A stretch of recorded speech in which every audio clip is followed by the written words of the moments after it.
रहे हैं, ये मोटा जो पार्ट कर रहे हैं, ये देखिएगा, ये हो गया। तो अगर बोलेगा कि परावर्तक सतह के केंद्र को हम क्या बोलते हैं, तो परावर्तक सतह के केंद्र को हम क्या बोलते हैं, तो ध्रुव बोलते हैं। क्या बोलते हैं, तो ध्रुव बोलते हैं। ये याद रखेगा। अगर आपको बोलेगा कि गोलीय दर्पण में, ये गोलीय दर्पण या मुख्य अक्ष के केंद्र को हम क्या बोलते हैं, तो अभिकेंद्र बोलते हैं।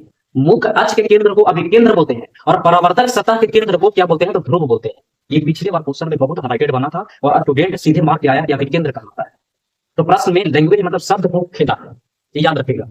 और एक क्वेश्चन बना भी है, हम झूठ नहीं बोल रहे हैं। प्रीवियस पेपर में देखिएगा, पूछेगा कि बताइए कि अगर कोई भी गोलीय दर्पण है और उसमें परावर्तक सतह के केंद्र पर क्या होता है, तो अभिकेंद्र होता है या ध्रुव होता है, तो स्टूडेंट अभिकेंद्र मार के आया और पूरी तरह से क्वेश्चन क्या हो गया, गलत हो गया।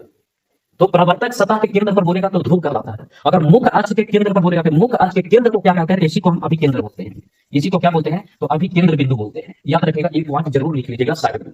यही सब बढ़िया बढ़िया क्वेश्चन अगर जो स्टूडेंट बढ़िया बना लेता है तो उसी को फाइनल मेरिट लगता है। अब पॉइंट से गिरिए या एक नंबर से गिरिए, आप असफल हैं। दुनिया ये नहीं सुनती है कि कितना नंबर से आप फेंकाए हैं, बस जॉब हुआ या नहीं हुआ, सक्सेस हुए या नहीं हुए, बस इतना ही मतलब है। इसलिए आपको हम सच्चाई बता रहे हैं। सिंपल टीचर में और एक स्टूडेंट जो डीमेरिट हो रहा है, पॉइंट से छट रहा है, उसमें अगर तुलना करिएगा तो आप सवाल कभी भी लीजिएगा तो जो पॉइंट से स्टूडेंट से छट रहा है उससे सवाल लेने की कोशिश करिएगा, क्योंकि टीचर कंपटीशन में बैठ नहीं रहा है। ऐसा ना हो कि फलाना टीचर बहुत बड़ा है तो वो बता दिया, कैसे बता सकता, वो नहीं बैठ रहा। जो असली लड़ाई लड़ रहा है ना, वो फाइनल से छट रहा है ना, उससे पूछिए कि कहाँ हम मिस्टेक किए हैं, इसी के कारण हम बिगाए हैं।